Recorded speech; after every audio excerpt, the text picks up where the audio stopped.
All right. So with those details out of the way, we can get started on the workshop.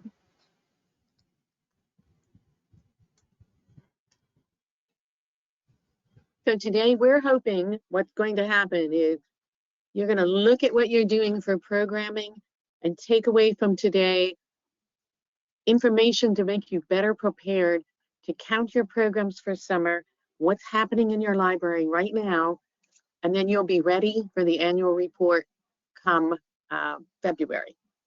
So if you look at these things, you're going to start with right at your planning stage and determining how you're going to track your program. You're going to track for different kinds of audiences. That's okay. Remember that. You're going to have things that you count for the New York State Annual Report and some for your community annual report. There are different types of programming that you'll track. You'll also have to look at virtual program, social media, and other kinds of tracking methods and things we're going to be looking at today.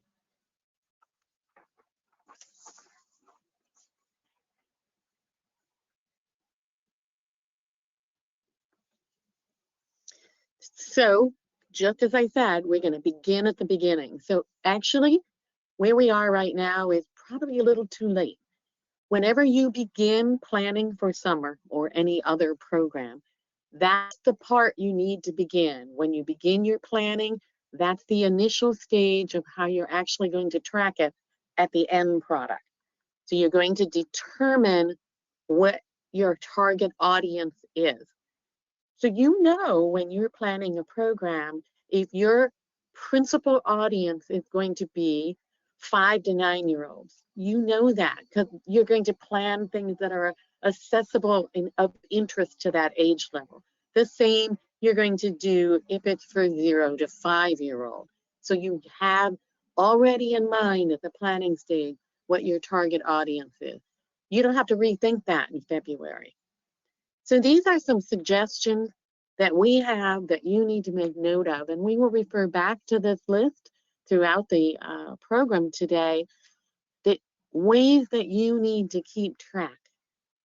There are a ton of different ways to track. The most simple way, of course, is just get a calendar. So you'll have the name and the date of the program. You'll be able to include the targeted audience. You'll be able to, after the program, immediately just jot down the number of the attendance, and we'll talk about how you count attendance. That particular category, if it's an early lit program or some other breakout that's included on the annual report. These are all data questions that you have to answer at some point, so you might as well write them down when you're doing it. Quick, easy, and done. So the last thing is you want to keep in mind is, are your programs in person or virtual? Are they synchronous or asynchronous? And are they on-site or off-site? Now the last one is just kind of a bonus. If you have a calendar with big information, you can write down some comments, maybe from a evaluative survey, not going to be asked on your annual report. They're all about the numbers, not the qualitative stuff. However, you still are doing a report to your community, which could be qualitative stuff.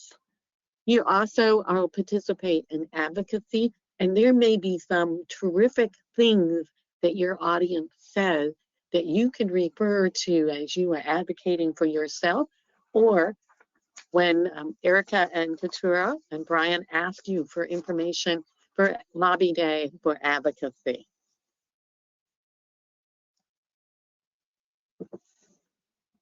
So as Lori mentioned, you might be preparing a report for your community. And I'm wondering if you didn't know that preparing an annual report to share with your community is one of the minimum public library standards established by the New York State Division of Library Development.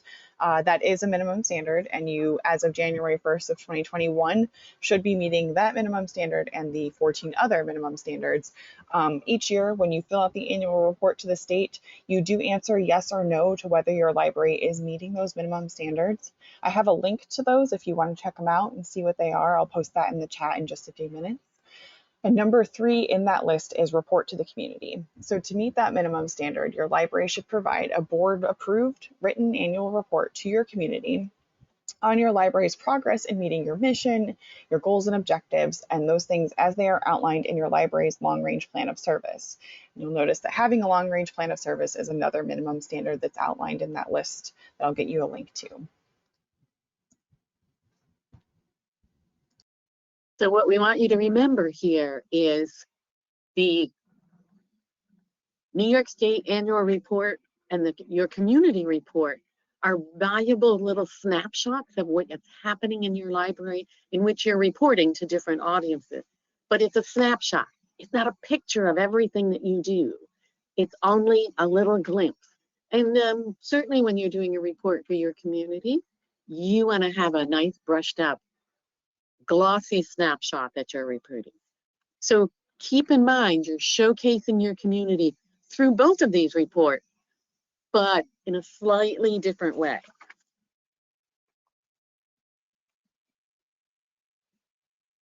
All right, thanks, Lori. So let's dive into that report to your community and talk about it in a little more detail. So when you're creating the report for your community, you should include an update on progress toward meeting the library's mission, goals, and objectives, as I mentioned, as identified in the library's long-range plan of service. So that will give your library board and your staff an opportunity to review the past year's activities. Your report should also provide an opportunity for you to inform your community of the library's activities and then encourage community engagement. In the same vein, it's a chance for publicity and promotion of the library with public officials and other stakeholders. When you've got that report completed, you should publish it to your library website, put it out on social media accounts, also put it in the local paper if you have one or a local news blog, and be sure to copy your elected officials or send them a copy directly. Keeping them informed of library activities year-round and then especially during library advocacy season is really important. Another key feature of the annual report that you'll share with your community is that it creates transparency and furnishes accountability to your community and then also to your funding sources.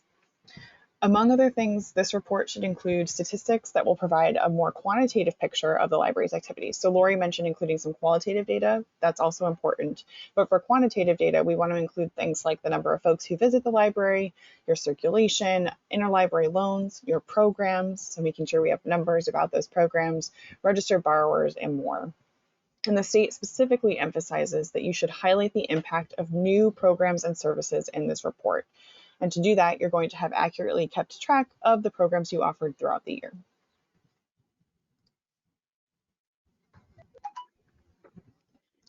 So we're going to kind of step back from the community report and we're going to look at the New York State Annual Report. Probably the section that we receive a whole lot of questions on is programming, which is why Eric and I kind of put this together. This is part 3 of the annual report. Let me also preface this by there may be changes. We don't have any control over whether or not the state offers changes, but these are pretty much things that have stayed true forever. Programs in part 3 are considered library-sponsored programs. So all programs that you are presenting and you are offering in your fiscal year, please remember it's important to note the fiscal year because not all questions will ask for your fiscal year. Some are based on the calendar year, and we're going to go into those as well. Don't know what your fiscal year is? You know what? Right this minute, before summer, you're getting ready. It's all started. Don't stress. If you don't know it, you are writing down the name and the date of your program. So when summer is over, you can go, okay, wait a minute. Do I work? Is my library on a calendar fiscal year or not? And some of you may have volunteers who are tracking this data. Just make sure you get all the information you need so you can translate it into the annual report. So there are 2 sections of programming in part 3. The first part is all programs you offer during your fiscal year, regardless of what that might be. Then it breaks out into separate kinds of programs, one of which is summer reading, and that's what we're kind of addressing some of this today. and that is a report for the calendar year. So no matter what your fiscal year is, you are going to report on the summer in the calendar year. So in last February, you would have reported data from your summer reading program in 2021. This coming February, when you are doing the 2022 report, you are going to report 2022 summer statistics and numbers, regardless of your fiscal year. You need to track the number of programs you have for a particular targeted audience, and you need to track the attendance in that targeted audience. Now, let's also take a minute here and remember, if you are doing a program for 0 to 5, and you determined that when you planned it, you structured that as an early lit 0 to 5 program, and you have Johnny who brings his older sister Susie, who's 8, and then there's Grandma who also comes with Mary Sue, it doesn't matter. The targeted program is 0 to 5. You count everyone in the audience and that targeted audience. If you are doing a program and your targeted audience is the 5 to 12 range, everyone in attendance. So if there's a 10-year-old who had to bring along his 5-year-old little kid and you allow that, you need to count them in the targeted audience. That's how the state determines that. And actually, it's the federal government that determines that through IMLS. So make sure you track it in that manner. It's not hard. Just count everybody and write it down. Done. Don't stress over whether they're adults or the other bracket. It just doesn't matter. So the other thing is they're going to ask for registration in your reading program. So assuming that everyone is offering some sort of reading encouragement program, the state defines registration as any kind of official document or list that you have to document the participation. So many of us, especially in a vacation region, we operate our programs, reading and etc. as a drop-in. Okay, how do you encourage those kids to read no matter what? Some of you may have them post something on the wall or add a chain to a link, some other creative way. Remember, they can't get that piece of paper to make the link. That's your official library document. So please, you don't have to keep a list, but you need to have some kind of numbers to do this, and you can do that. Keep track of your collaborator. You are all working with other agencies in your community. This is a question on your annual report. So if you do a program in collaboration with Planned Parenthood or Parents as Reading Partners, the school, write that down in where you're tracking the program. Collaborator, the school, the rec program. Make sure you are keeping that together. I'm all set. So these are the other types of programs that you're going to see on the annual report. I mentioned early literacy, which would be that targeted age group from 0 to 5.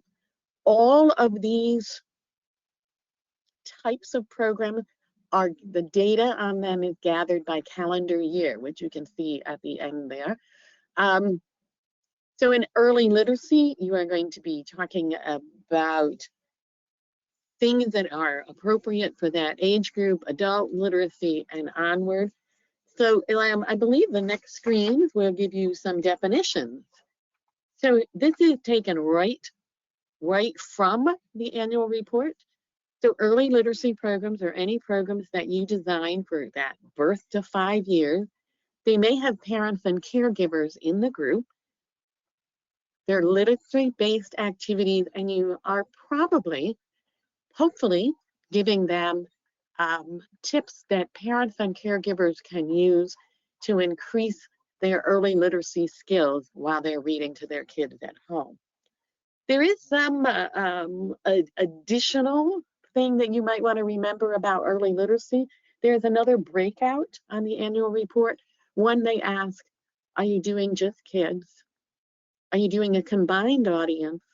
And did you offer programs for parents and caregivers? If you offer a parent and caregiver program, that's exclusively your targeted audience of parents and caregivers. If it's a combined audience, it's you have the kids and you have adults, and you're giving the story time to the kids, but you're also maybe giving some tips to adults as to why you chose a particular book, or some other thing that they can then in turn replicate while they're working with their children at home. If you're just aiming it at children, that's okay too. You just count it in the other way. Please don't misinterpret that if you put a 0 or a not NA in it, that's a judgment call. The state's not judging you. They just want to know, are you offering these programs in a different manner? So you're going to track that differently. Some basics that you want to remember is you want to count each program. So if you have 6 programs in a row, you have 6 sessions, and the attendance is at each of those. You're not looking at unique attendees. So if you have 3 kids that attend all 6 sessions, great. However, you're counting 5 at the first session, 6 at the second session, 10 at the next, 52 at the last. You count them all together and as 6 weeks regardless. I think I covered all of that. Thanks, Lori. So I'm going to talk a little bit about adult literacy programs. So as Lori mentioned earlier, these types of programs, when they're broken out into these categories, are reported on the calendar year. So if you have a fiscal year that's different from the calendar year, keep that in mind.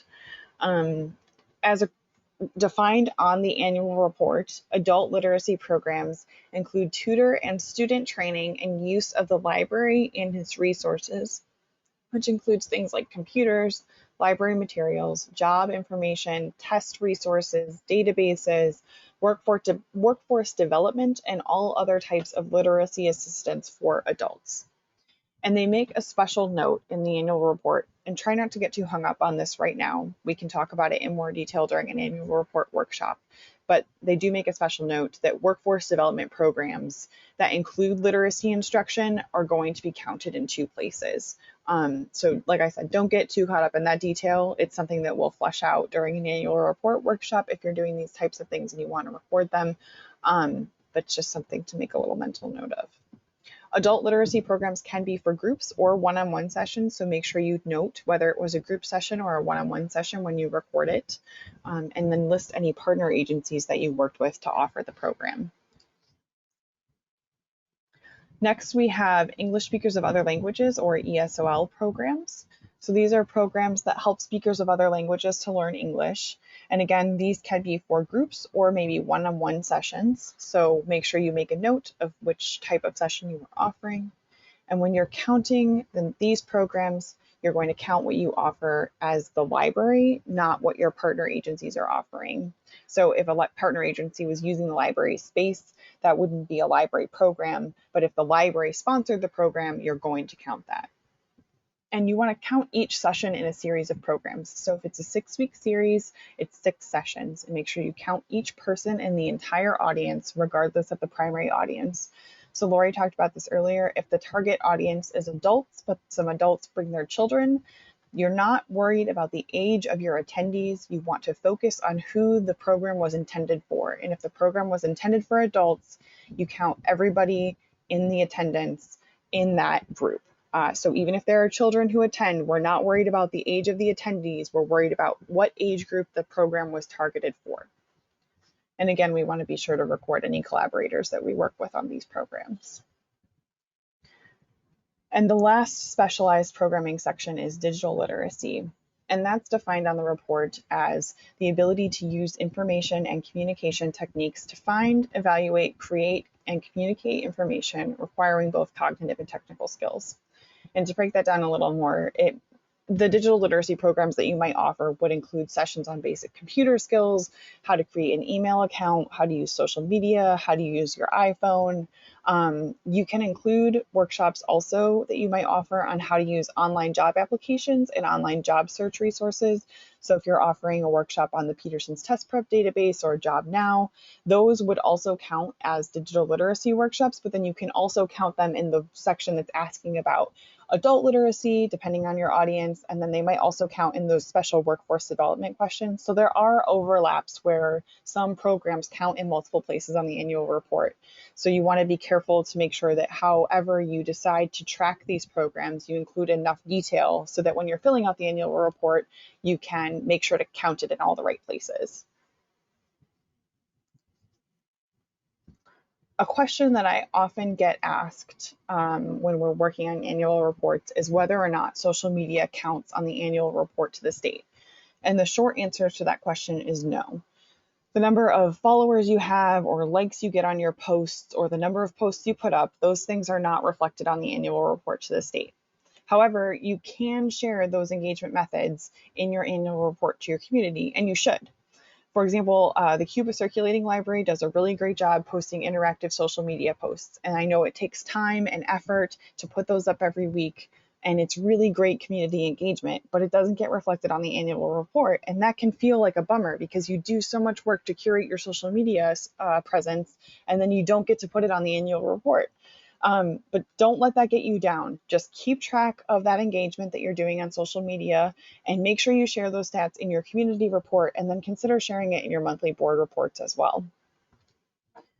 The one aspect of social media that does get recorded on the annual report to the state are your virtual programs. And those virtual programs will fall into two categories, which are synchronous and asynchronous. I'm going to talk more about the difference between those two categories next. I just want to peek at the chat and see what we've got in here. So Roxanne from Fillmore asks, for those of us who will be offering telehealth space for our community, will this be counted somewhere on the annual report? Roxanne, I'm not immediately sure, but I don't think that would meet the definition of a program, but it is possible that that will be recorded in a different section of the annual report.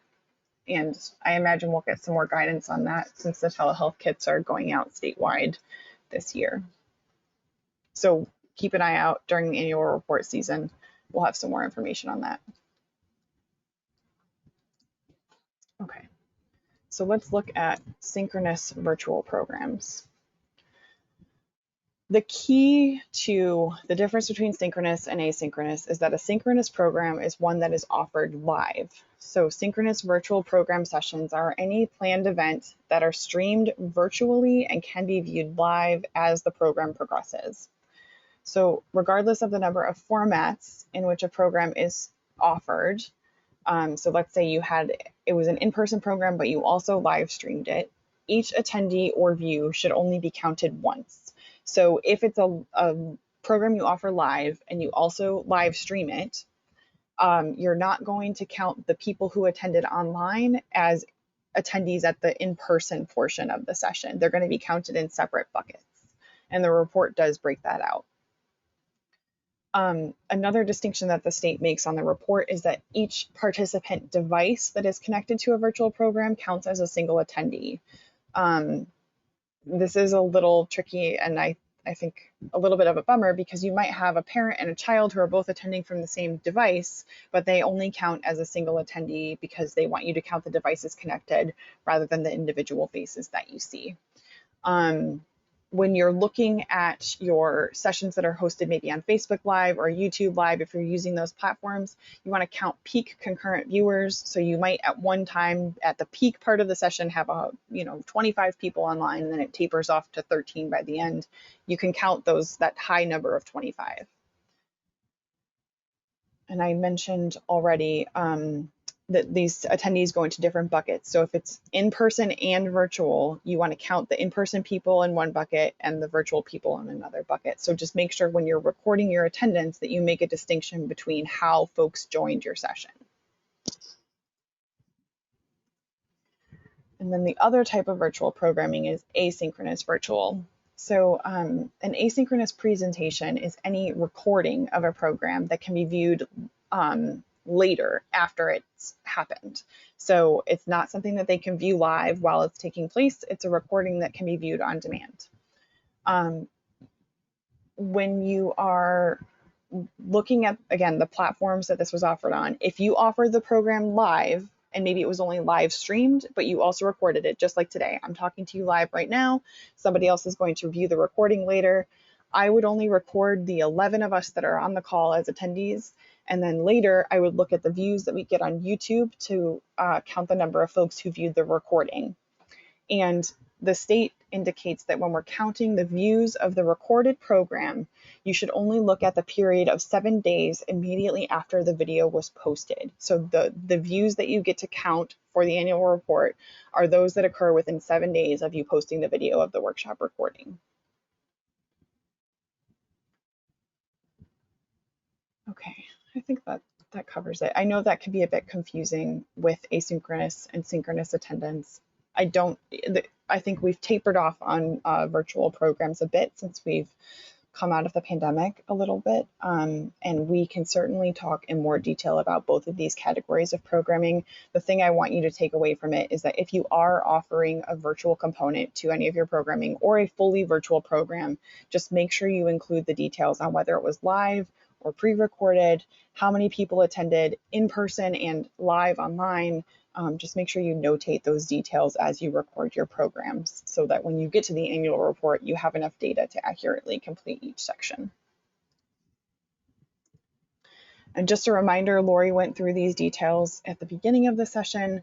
As you are thinking about recording your sessions, you want to make sure you write down the date, the name of the program, the targeted audience. So not the age of the attendees, but the targeted audience. Who was the program designed for? The total attendance. So it's just a number. We don't care what age the attendees are, just how many people were there. And then the program category, if it's applicable. So was it early literacy, adult literacy, English, speakers of other languages, or digital literacy? If any of those categories apply, make sure you make a note.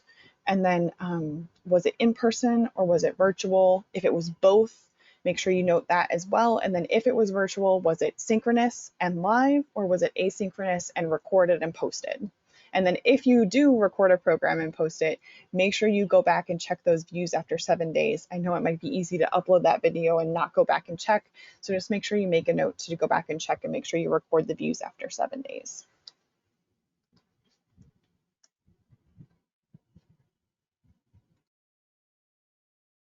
Lori, you're on mute. Sorry, I had my window open and they were mowing, so I wanted to close my window so you wouldn't hear the lawnmower. We talked about a lot of ideas and how you might record them. Everybody has their own style. So we can tell you that Sherilyn from the Cuba Library has a pretty sophisticated Excel spreadsheet that she shares willingly with everyone. She enters data for her quote unquote standard every week, every month program, and then it translates into other things. So it's a really sophisticated program. If you're not comfortable with Excel, probably, and certainly I wouldn't recommend it for this summer if you're not comfortable, but certainly some sort of a spreadsheet program could work. You can do a spreadsheet in Google if you prefer. Whatever you need to get the necessary data. There's no right or wrong way. We wanted to share with you the necessary data. And honestly, Sue from Corning, she has a giant desk calendar and writes the information down on the desk calendar. The advantage there is they have multiple people offering programs. So it's right there in the office and everybody can access it. They write down what there are. What works for you is important. Make it work for you. Use a calendar. Get a notebook. Just jot down the day and all of the information. If you create a flyer, print an extra flyer. Stick it on a clipboard At the end of your program, it already will have the name, it'll have the date, it'll have the location. So if you're in-house, on-site or off-site will be noted, I'm certain. Just flip it over and write the rest of the information you need on the back. Put it back on the clipboard and you're done. You have to do some math at the end of the summer or next February, but you'll have all of the information you need. You don't have to do any hair pulling. That's kind of the feel that we have. Anybody have a dynamite way that they keep track of programs?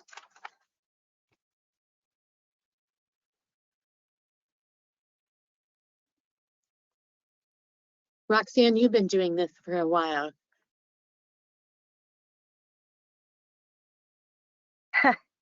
I was just gonna say, I so far do the calendar. I have a calendar book and we keep track. And then I learned that if I color code it, pink is young adult, yellow's adult, orange is kids. It helps me do the math.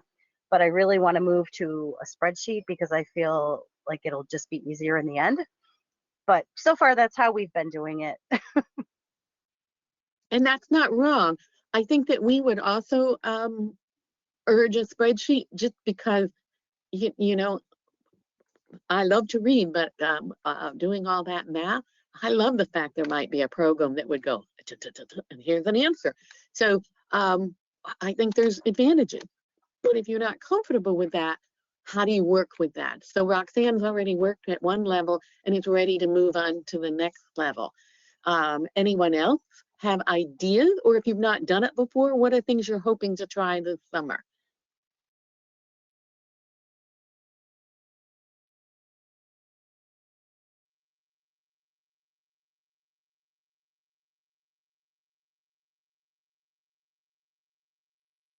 Alicia, I'm going to pick on you because I know this is like your first time running things at the Bath Library. Do you have a plan of how you're going to track information to give to your director? Lori, I'm not sure if Alicia has a mic, but she did comment in the chat that she Oh, keeps everything in spreadsheets. very cool. I did not see that, Alicia. I'm so happy. Are you using Google or Excel?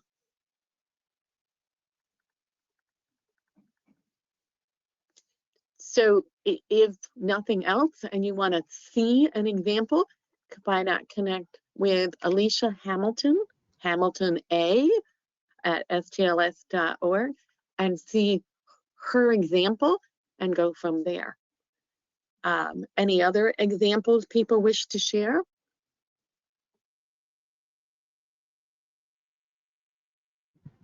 I'm going to call on Karen Thomas. Karen, if you have a mic, I wonder how what you're doing at Odessa compares to how workshops were recorded at Montour Falls. And did you carry over what you were doing at Montour Falls to Odessa, or did you inherit something that you liked?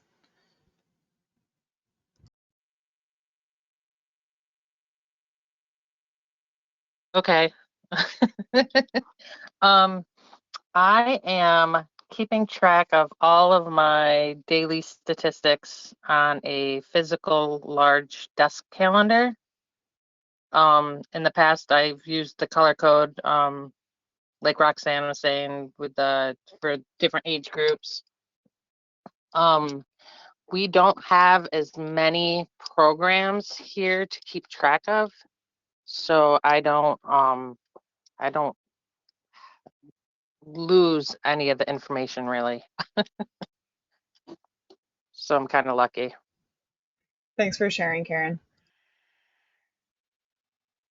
I know that the Montour Falls Library, they have a lot of volunteers and staff part-time coming and going. So they have a series of logs, or had, now they may have changed since I last chatted with them about this. So they would have a daily log and they'd write down information, and that would be, and then someone on staff was responsible for compiling all of the information from the daily log to a monthly log, and then eventually to the, so there, because of multiple people, they were able to devise a system that allowed everybody to have a little bit of that responsibility and then compile it at the end of the month and at the end of the year.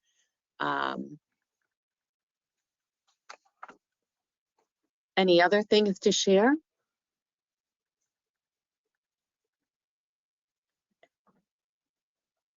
Any other questions?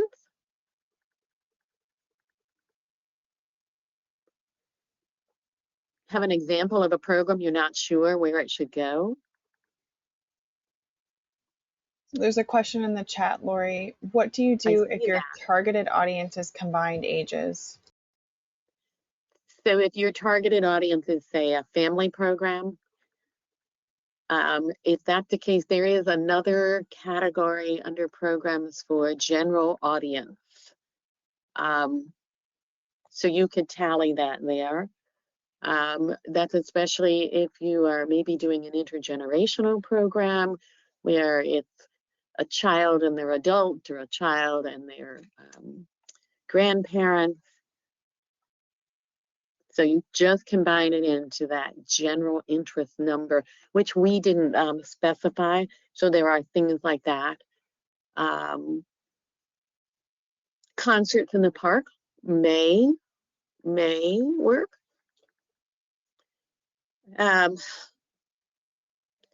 So so Alicia's comment in the chat, which she's addressed to us, and not everyone is seeing that. So in Bath, they've been combining youth between 5 and 8 and 9 and 12. So actually that's okay, because the breakout ages are 0 to 5, 6 to 12, and 12 to 18. So really, you have an overlap of 5-year-olds based on the states. So they're going to record all of them in that number range of 6 to 11. So you have that 12, I'm sorry, you have one that drops off on each end, the 5 and the 12.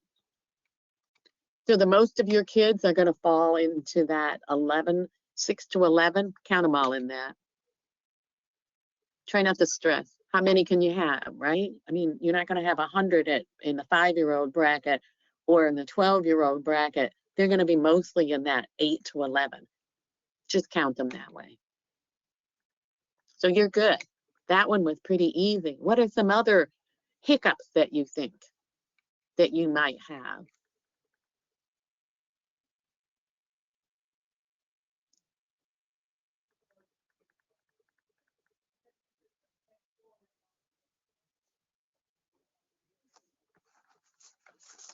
I can tell you one of my hiccups is we did not count virtual as we went along.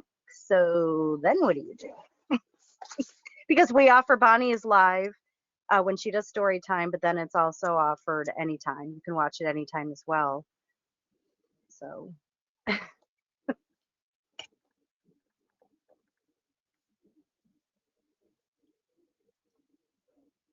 So did I understand you correctly, Erica, that she could count that twice, live, and then once she posts it, 1 week, 7 days of virtual, is that correct?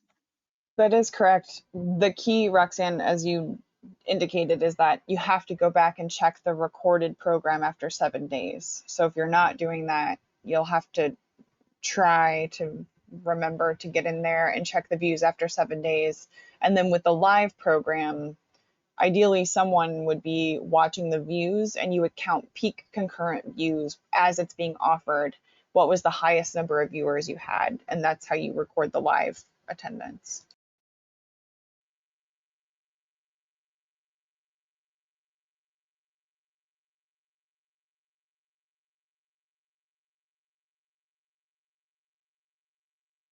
And I wouldn't feel bad about that, Roxanne. We're all going to grappling with virtual and all of that. That's kind of a whole new thing in the last 1.5 to 2 years. So just think you'll have a lot more numbers and you'll be able to include a note that more accurate tracking of online participation, and it's all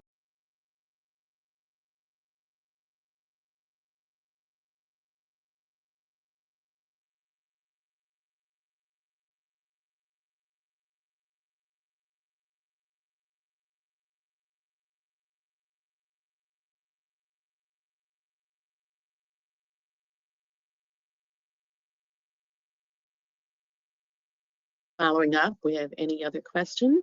You can see from the screen that Erica and I have put our email addresses on there, just in case you don't already know them. If something comes up as you're planning and executing your program this summer, send an email. I would suggest sending it to both of us,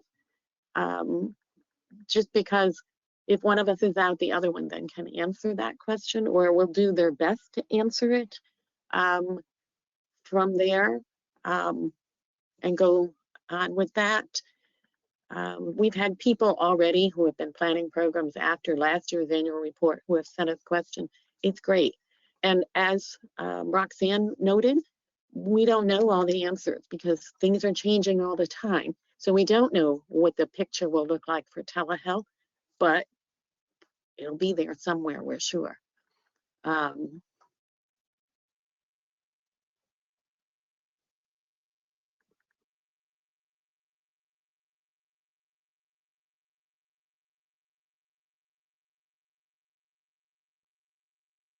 Lori, I think if there are no other questions, we can probably wrap up. One final call. Any questions out there?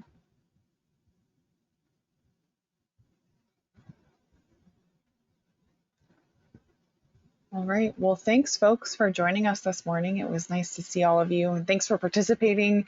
Even if we called on you, we really appreciate your participation and your help talking about how you're recording your programs. Good luck. If you find a super great method, please reach out and share it or post it right to the director's list or the adult or youth lists. Folks are eager to know how to best record their programs and what methods are working out for other people. So don't be shy. Feel free to share. Thanks, everybody. Thank you. Bye-bye.